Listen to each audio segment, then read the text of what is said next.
وهابي دي جمهور له طرف جواب ورکړي وای عبد الله ابن عباس چې کومه فتوا ورکړي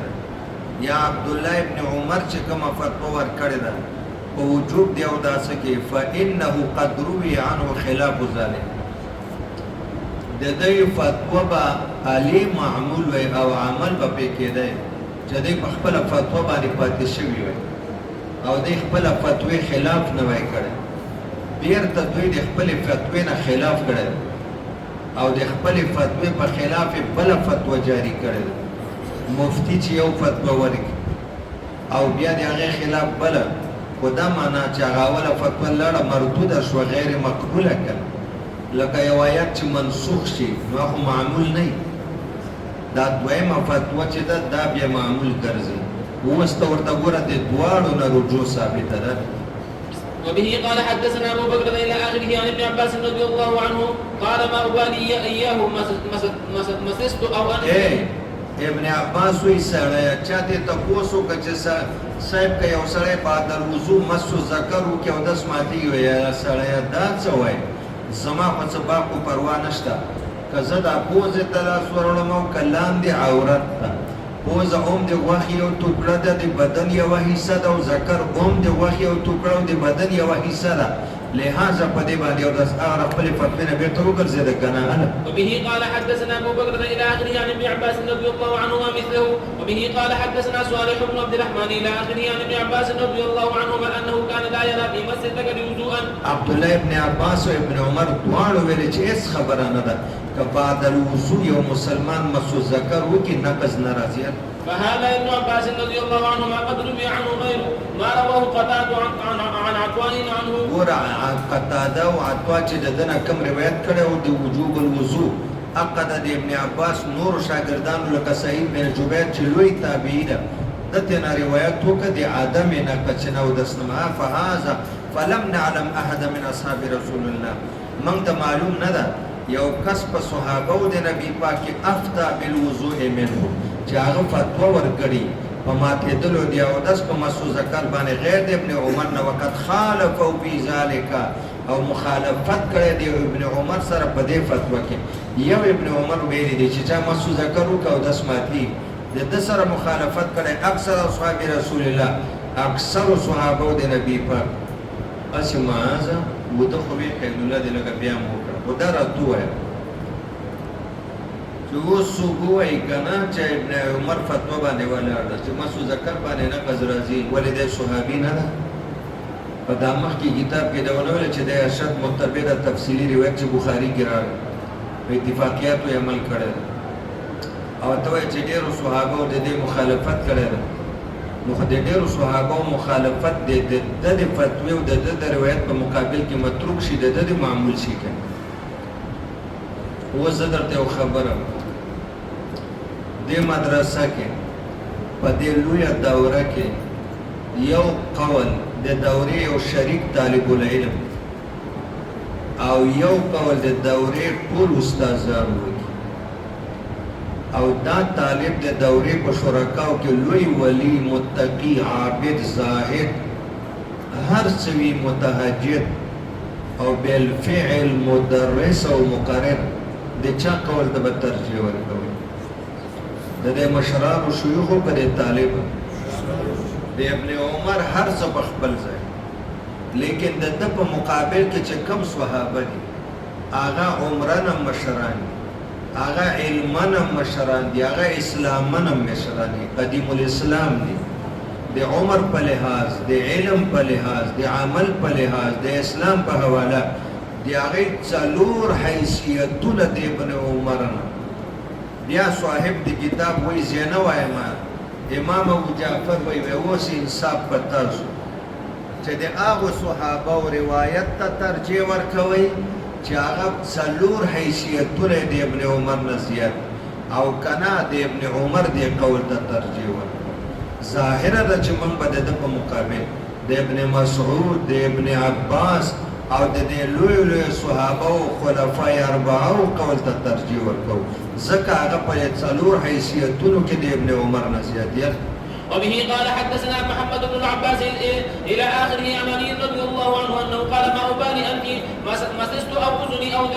ولې کته هیڅ خبره نه ده که زه اوس پوزې ته لاس وړم یا غوږ ته یا عورت ته علي صاحب په هر لحاظ د ده نه مشر ده که نه ده دا یو هله وبه قال حدثنا ابو بكر الى اخره قال عبد الله بن مسعود رضي الله عنه ما ابالي ذكري مسست في الصلاه او اذني او انفي. ولې کته ابن مسعود صاحب نه چا تپوس وکړه دی قدیم الاسلام ده که نه ده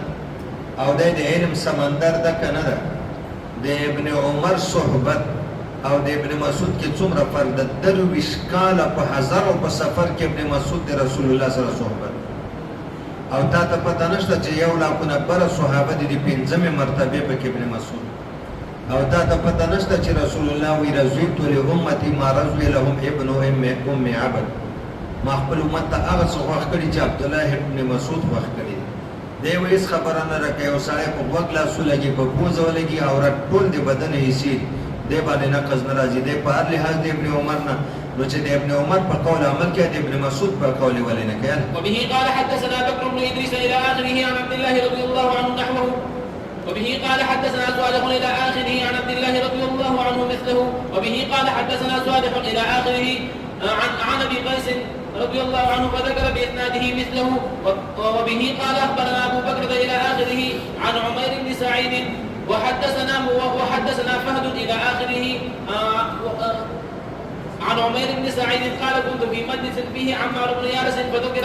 مس الذكر فقال انما هو بضعه منك.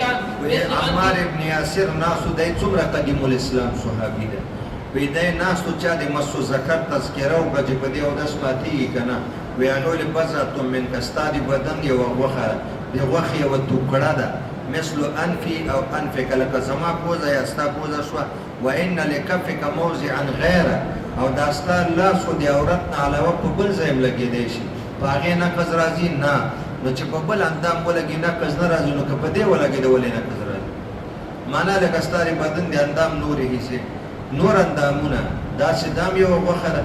نو چې په هغې لاس لګي وان لکفک ستا د لاس دپاره بل ځای هم شته چې ته په ذکر لاس وهې په دې پتونو ووهه په دې پونډۍ ووهه په خېټه په ترخ باندې نو هغې سره نقض نه راځي نو دې سره هم نقض نه راځي. اخبرنا ابو بكر الى اخره عن البراء بن قيس وحدثنا ابو بكر الى اخره عن البراء بن قيس وحدثنا ابو بكر الى اخره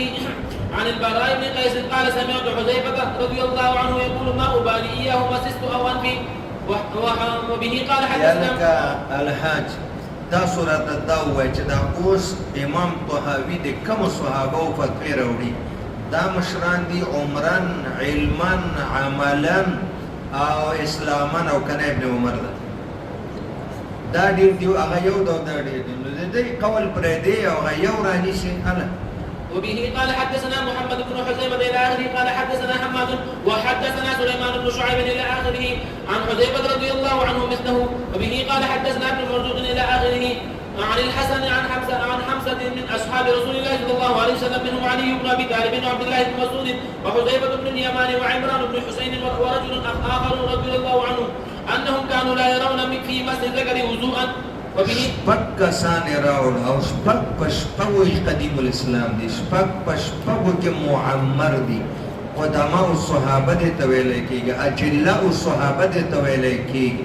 د علم په لحاظ سمندرونه د دې فتوې مخې ته رالې لا یرون فی مس ذکر وضو دی به وایي نه مسو ذکر باندې اودس نه واجبېږي. وبه قال حدثنا ابن حذيفة إلى آخره قال حدثنا حماد وحدثنا سليمان بن شعيب إلى آخره عن عمران بن حسين رضي الله عنهما نحوه. وبه قال حدثنا صالح الى اخره عن عمران بن حسين رضي الله عنهما مثله فان كان يجب في مثل هذا تقليد ابن عمر. چېرته په مثل د داسې مسایلو کې چې مسله د مسو ذکر د بعد الوضو په دې چاله سو نقض راځي که نه که په داسې مسایلو کې د عبدالله ابن عمر قول باندې عمل کېدی شي نو بیا د دنه د مشرانو صحابو په فتوو باندې په طریقه اولا اعلا باندې عمل پکار ده. وقد روي ذلك عن سعيد بن المسيب والحسن. ګوره تر دې ځای خو د لوی صحابو فتوی راغلي وایي که د ابن عمر په قول باندې عمل په مسو ذکر کې کوئ نو په عدم نقص کې د لوی صحابو په فتوو ولې عمل نه کوئ. اوس درته د تابعینو فتوی ذکر کوي د د سعید ابن مسیب فتوا راوړي د حسن بصری فتوا راوړي چې دوی به دا فتوا ورکولې چې په مسو ذکر کې او درس نه واجبېږي. وبه قال حدثنا عبد الله بن محمد الى اخره عن سعيد بن المسيب انه كان لا يرى في مس الذكر وضوءا. وبه قال حدثنا ابو بكر الى اخره عن الحسن مثله. وبه قال حدثنا ابو بكر الى اخره عن الحسن انه كان يكره مس الفرج فان كان فعله لم يرى عليه مناسبه دا من کوم وی طالبانو ته چې په لار رواني او لاس په اورتي خي ګروي به ګروي یا مجلس کې ناسي دي آدابونه د تهذیب نه خلاف ده دا به بد غنه تهذیب نه خلاف غنه او کچا به بیام لاس په عورت باندې وه لم ير عليه وضوء د باندې چې او داس په واجب شو. به قال حدثنا صالح الى اخره عن الحسن انه كان لا يرى في مس الذكر وضوءا فبهذا ناخذ وهو قول ابي قول باندې د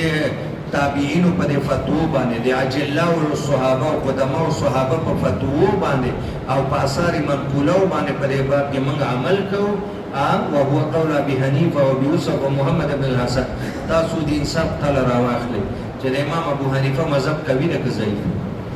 او چې موږ تاسو د کتابونه ویلې نه دلایل موریدین نه یو هم د منډه سبقونه دا چې تخپل تفصیل او تشریح پکې وکړي او بیا ستا شرح صدر ور باندې وشي تا ته په پته ولګي چې ابو حنیفه باندې علم د مشرق او د مغرب او د شمال او د جنوب په من کې بل چاته الله نه و. فما في المشرقين له نظير ولا بالمغربين ولا بكوفه. ودا خو تعصب او عناد د چې خلک مذهب حنفي باندې ټکو ټکو اعتراضونه. اللهم صل علی محمد.